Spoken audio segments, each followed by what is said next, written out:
Club Deportivo Guadalajara, also known as Chivas, is a Mexican football club based in Guadalajara. Chivas is one of the 10 founding members of the Mexican First Division, and along with bitter rivals Club America, are one of only 2 teams that have never been relegated from the top flight. Chivas is the only football club in Mexico that doesn't allow foreign players to play for the club, and as such have built a reputation for developing homegrown talent, with Javier Hernandez and Carlos Salcido 2 examples from recent years. The team's 3 colours of red, white and blue symbolise fraternity, union and sports, and the founders of the club adopted the colours that link them back to their home country of France, and Chivas supporters still use a flag identical to the French flag to support their team. The team mascot, as well as their nickname, is the goat, or chiva in Spanish, and Chivas is one of Mexico's most successful teams, with 12 league titles, just 1 behind rivals America in the all-time list.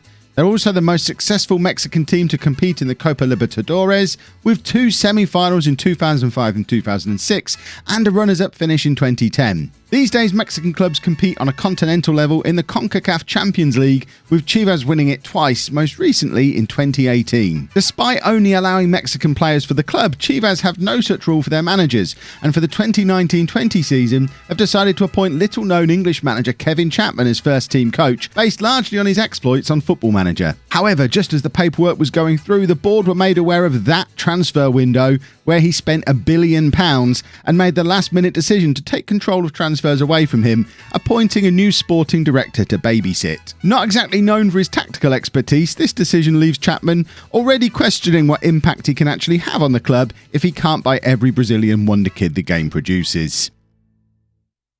Did I just hear that right? You only have to be Mexican to play for them. Why am I wearing all this? I have a real moustache.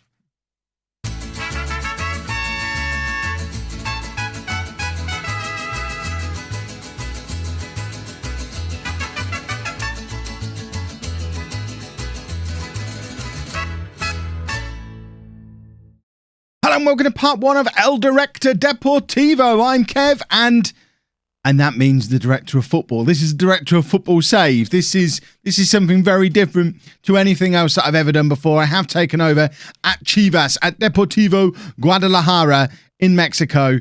I have a director of football with me. I will not be allowed to do any of the transfers in this save, both incoming and outgoing. I can develop youth, I can offer new contracts, I can choose not to offer new contracts and release players who are under contract, but permanent transfers in or out, free transfers in, loans in or out, I have no control over any of that stuff. It's all handled by the director of football. The one piece of control I do have is I can sack the director of football if I need to and appoint a new one. But other than that, it's all on him. I am just here to motivate the team, to pick the tactics, to do the training, all that stuff that I've built up such a solid reputation for after all these years of playing Football Manager on YouTube. If this sounds like the kind of save that you're interested in being a part of and you are new, please make sure you subscribe to the channel, turn the notifications on so you don't miss out on part 2, which could be coming up very, very soon. As always, with the first part of a new series, we're going to set a likes goal. If we can get to 3,000 likes on this video by 9 p.m. tonight, I'll drop part 2 at 9 p.m. Otherwise, it will be out at 4 p.m. tomorrow in what will be, from now on, the Chivas slot, with the Apollon Greek Odyssey videos still coming out at 11 a.m. daily until the end of that series. So here we are then. We are breaking news. CD Club Deportivo, done my research, Guadalajara, hire Chapman. Chivas have confirmed the appointment of Kevin Chapman as the club's new manager. I'm only 36 in this. I'm 38 in real life. I love the fact it's made me a little bit younger. And we get to play in a nice red kit now, which means I get to prove that my lights behind me can do red, as well as the greens and the blues and the purples that we've been doing in all of our other series. Let's hit next. Let's see what we've got going on here. So we have a nice big ground. That's a nice big, relatively recent ground as well. The Estadio Akron, 49,850 capacity, built 9 years ago, because this is obviously 2019, start the 2019 season.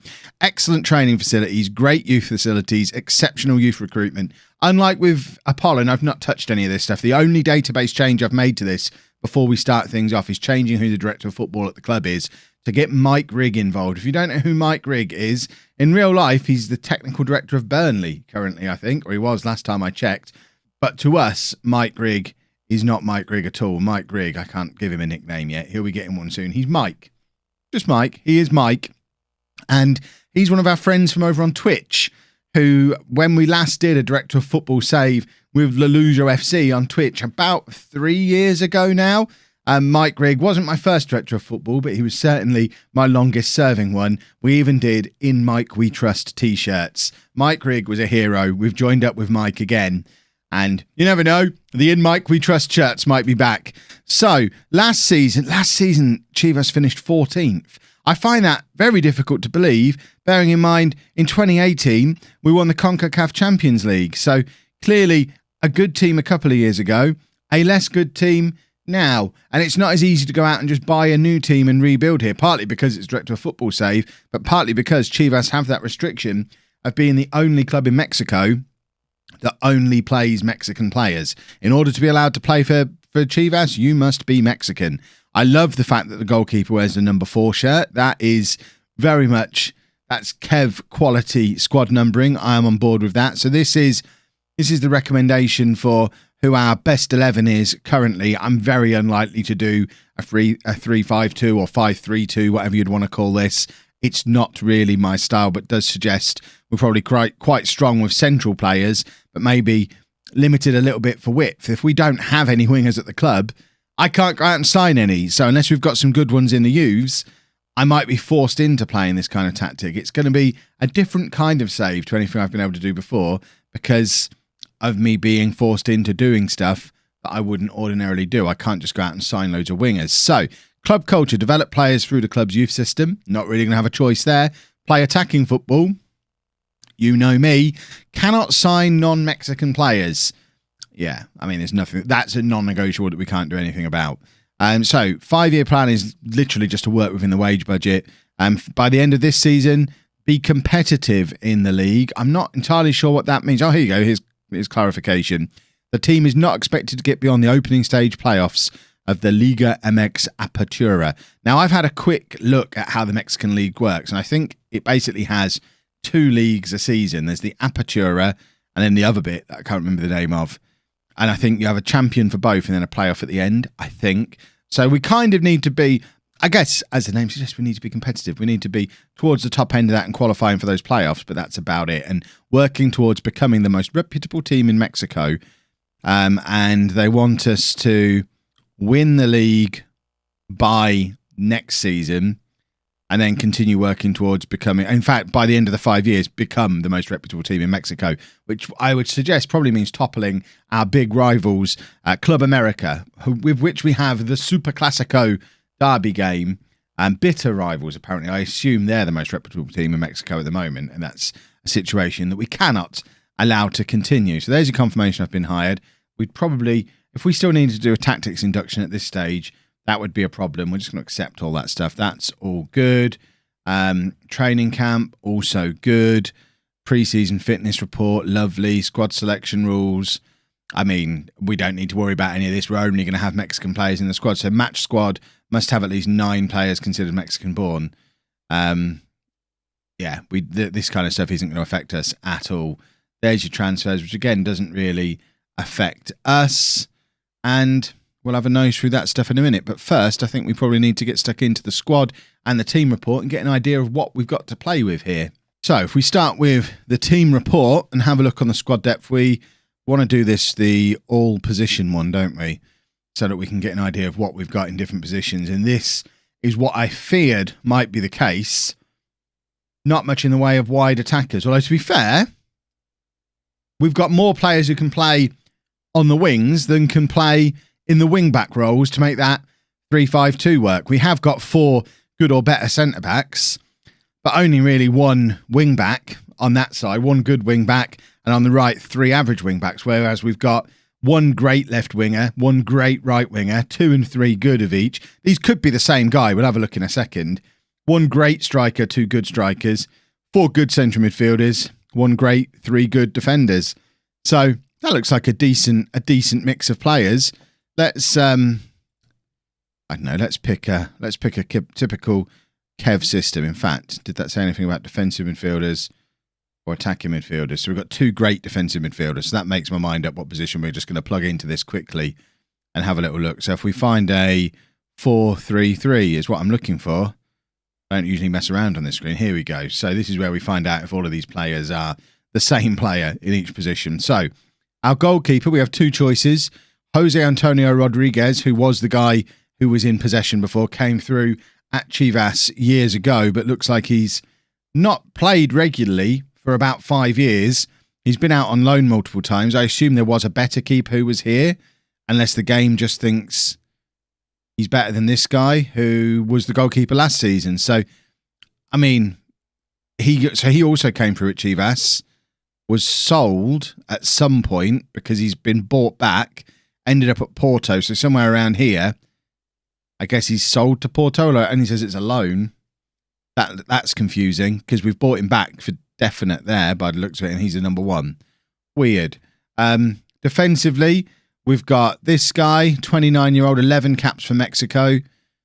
He looks like he arrived last season, so we've got 1, 2. So this guy is our second best defender, but he's actually out on loan at San Jose, and we can't recall him. So let's exclude loans out because there's no point looking at him. We've got a 25-year-old called Briseño who has just signed for 850,000 from. Looks like he came through Atlas Tigres. Is that how you say that? Tigers? Do we say Tigers or is it Tigres? Let me know down in the comments. I'm going to say a lot of stuff very wrong. Get used to that very quickly. He's had a little bit of time in Portugal, but has now returned to Mexico, tail between his legs after being a European failure. So actually, of ones we've got at the club, there's enough to do a flat back for, which is fine. Because Calderon, Sanchez, they're not included in that number. This guy looks like one of our better players. Jesus Molina, 31 years old, 32 caps for Mexico. I've probably seen this guy play in a World Cup at some point. Almost certainly. And he's only our second best, apparently. He's done the Mexican tour over the course of his life, has been with us for the last year or so. And this guy, also pretty high standard, 31 years old, 18 caps for Mexico. So the notable thing about both of these, I think, is that they're both Mexican journeymen and both getting on a little bit. So unless this guy, here you go, he's your 21-year-old with 5-star potential to take their place. Problem solved. Further forward in midfield, we've got Molina in there again. And also Galito Vasquez is in there again. And then this guy appears, Dieter Villalpando. A lot of our players seem to be wanted by other clubs and wanted for loans as well, which is a little bit weird. I'm not sure why we would be looking to loan out regular players. Is this how... I mean, full disclosure, I've never managed in Mexico before. Perhaps that's how things are done around these parts. And obviously, I say I don't want to loan them out. I don't get a say. What should the rule be about adding people to loan lists and transfer lists? Can I do that? I haven't even thought about that. Probably not. I probably just need to leave it all to my guy, to Big Mike. We have a 5-star potential 19-year-old winger/striker who looks a bit special. The only problem is he's probably going to be sold very quickly. He's our number 10. And then we've got a decent option on the right as well. He's also our striker. I mean, it's a decent squad. It looks like a decent squad. If we come over here and sort this by current ability, you can see we heavily weight towards our defensive midfielders, that youngster we've just identified, and then the back 4, another striker.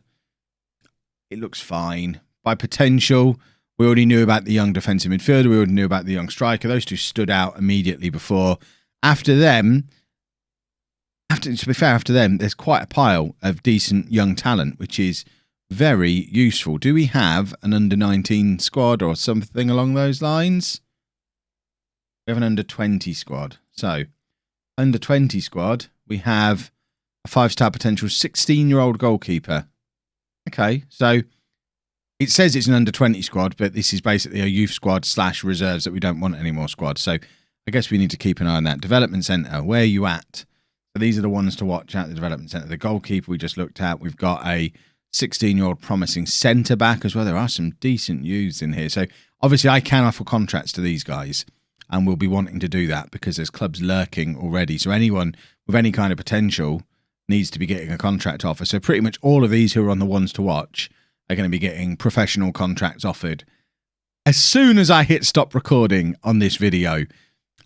Right, one other thing we do need to do, of course, is head over to staff responsibilities and make this so that I can't do any of it. So, incoming players, Mike's going to handle it all. We probably need to sort Mike's name.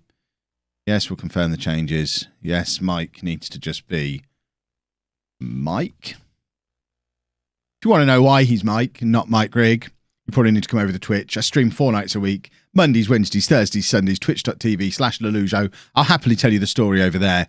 That's where it originated from, although I'm not streaming tonight because as this video comes out, I am on holiday. I will be back Wednesday this week. You might have a part 2 of this tonight if you made sure you hit a like at the start. So if you haven't yet, 3,000 likes, we get part 2 of this at 9 o'clock this evening. So Mike's going to handle incoming players, outgoing players. He's going to handle development loans. He's going to find me young players. In fact, my head of youth development will find me young players for the future. That's fine. So that is me, not involved with any contracts. I feel like I do want to be involved in... No, I'm not involved in any transfers. I want to be doing all the contracts, though, because I want to make sure that none of these youngsters get away without us at least getting a fee for them so Mike can go and reinvest that money. So the plan from here, we have a little bit of time to figure out what we're going to do tactically, figure out, I say figure out, but I guess wait and see what happens transfer-wise. I mean, we'll look, there is money. There's nearly £10 million to spend. I don't know if that's good or bad in Mexico. Again, let me know down in the comments. We're kind of maxed out for wage budget, but I guess Mike will fiddle with this as he sees fit. He could potentially go and sign me some free transfers. He could go and spend some money. We're going to leave that in the hands of Mike to figure out what he wants to do there with all that money. But there could well be transfers coming in. Equally, there could be players leaving. If we go back to our senior squad again and just filter this according to how many players are wanted, pretty much all of the better players. Is there anyone wanted by some seriously big clubs? That's what we're worried about. Loans, I'm not so worried about. So no one's really wanted by anyone permanently, which is nice. I guess there's some wanteds hidden behind there, like this guy is wanted by a number of clubs, and he's our best right winger, so that could be a problem. So we'll see, I guess, but I'm going to try and work out what I'm going to do tactically, find out what we've got in the way of a squad for the coming season, try some of these youngsters out, and then we will be back in part 2 for our first 2 games of the season, and then we'll try and work out how this league structure works. So, in fact, should we do that now? Should we work out how it works? So we have the Liga MX Apertura, which runs until November, and then has playoffs at the end of the year. So the playoffs, presumably... How do you end the playoffs? Oh, no, so there's the second half of it. Okay, so we have the Apertura, which runs now, 18 teams, 3 points for a win, 1 point for a draw, 17 games. So we play each other once.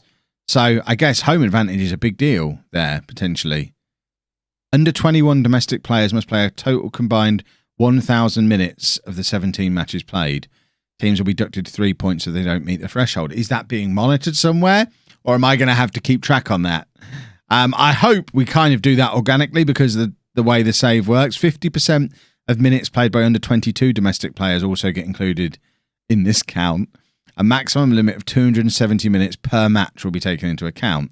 So I can't just win the league and then play all the kids. I hope that's being tracked somewhere. And then once this is done, then we get... Okay, so we get the quarterfinals in November, the semi-finals in November, the final in December. So the champions for this are crowned in December, and qualification for the Champions League comes out of this as well. But then we have the Clausura, which starts before these playoffs happen, and that's everyone playing each other again. So you kind of get one set of champions crowned there. I think we're going to need to see this in action to understand how it works. Feel free to try and explain it to me in the comments.